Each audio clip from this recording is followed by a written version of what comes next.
So let's talk about this Dallas Mavericks and Lakers game. If you guys didn't watch it, basically it was a back and forth between these two teams. And as much as I want to talk about, like all the great plays and the big blowout, that didn't happen. It was a close game. And by all means, I want to say shout out to the Lakers because this was one of the best performances I've ever seen by a team to come back when it certainly seemed like they were not going to do anything.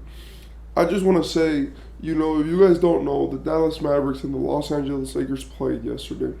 They basically were going back and forth in terms of, the Dallas Mavericks were beating the Lakers, and I can't finish that sentence, but they were basically smoking the Lakers.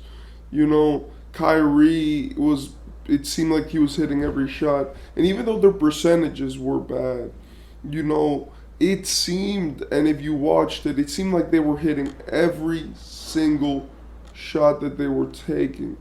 You know, it like they shot so much more than the Lakers that it wasn't even funny. And in total, they shot about 21 more threes and about 12 more field goals.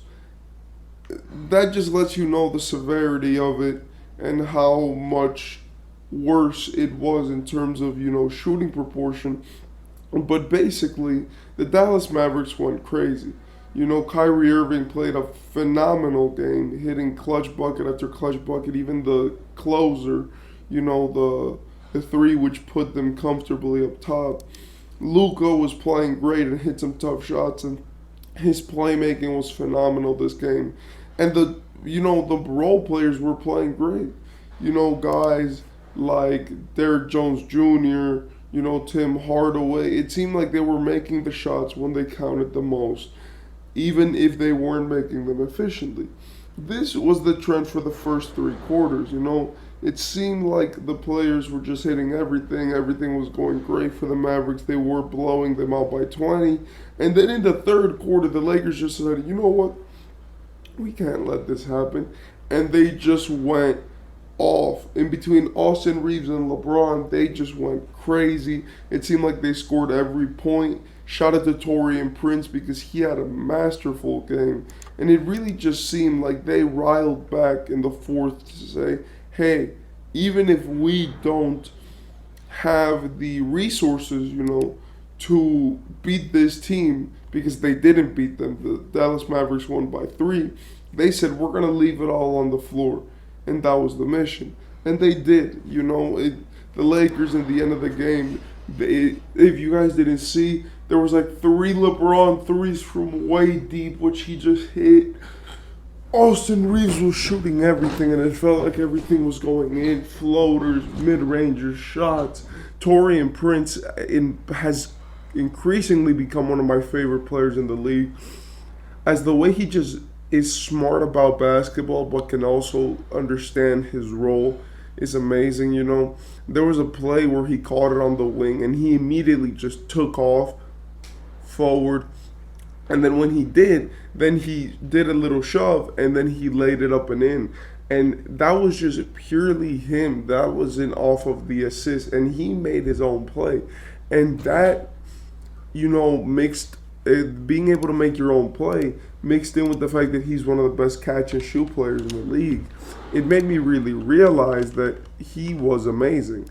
As I had already seen his games and the way that he played and how he constructed himself, I know that he's a guy who you could tell he's focused, he's lasered in. But really, Taurean Prince impressed me as he was one of the guys which I looked at and I was like, oh my God, if the Lakers can keep this guy, or if he can be a fundamental piece for the Lakers, then we got it. And the Lakers are going to do some great things. I do want to say that for the Lakers, there were some important pieces missing, and that's why I think that they were getting blown out in the first quarter and in the second quarter. And the third quarter was because Cam Reddish was missing. We saw that the teams and the lineups that they were running were more star heavy, as Torian Prince, Anthony Davis, and LeBron got 36 minutes plus each. And we could see that Austin Reeves got 31 minutes. The biggest problem, in my opinion, with this game was just the Lakers' shots. It didn't matter that they only made 63% of their free throws. It didn't matter that they only made, that they shot efficiently. The problem was that they didn't shoot enough.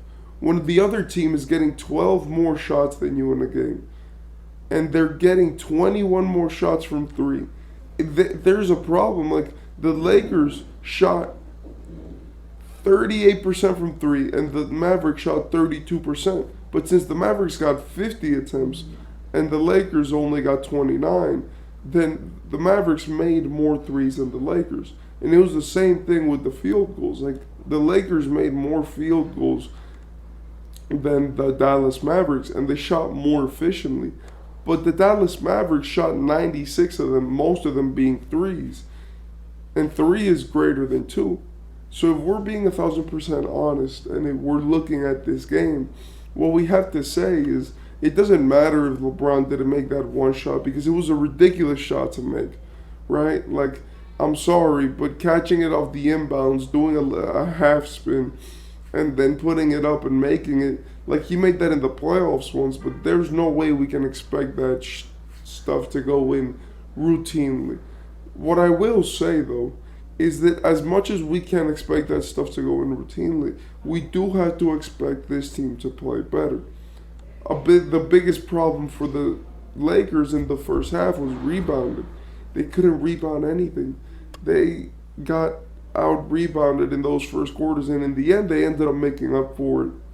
But even with the fact that the Dallas Mavericks had less rebounds than the Lakers in total, the Dallas Mavericks still got more offensive rebounds, right? They still had more steals, right? They still had more blocks, and they still had fewer turnovers with one more foul. So when we look at this game, and I know that most of these things came in the third quarter, no, in the first 3 quarters, but when we look at these things, we see a problem. This was a great game. It was a show. It was out there, and it was really made, as one of the teams, which it was like, yo, you're really doing it right now, with the Lakers, where it's like you're really coming back from this deficit, and you're really just putting everything out there to make it make sense. But the offense has got to be better.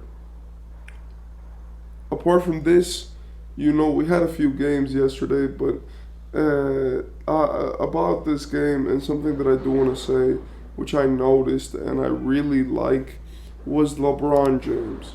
And I know that we talk about him a lot, but it was like in between LeBron James and Austin Reeves, that's amazing, right? And Anthony Davis played like trash. He made some good shots at the start of the game, but if it wasn't off of an assist, he couldn't do anything but rebound this game.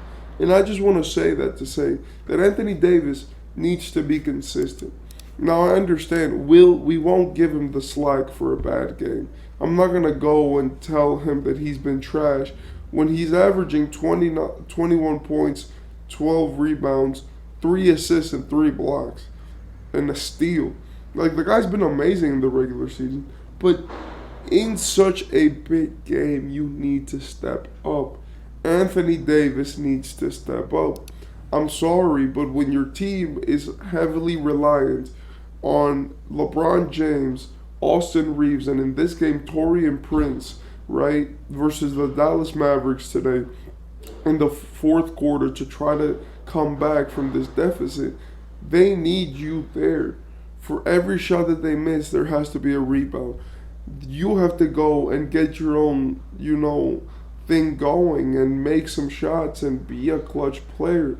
Because Anthony Davis can't leave LeBron alone, just as LeBron is doing everything to not leave AD alone. Like, the biggest critique with LeBron and AD and their duo was that none of them could shoot threes. But LeBron's been shooting amazingly.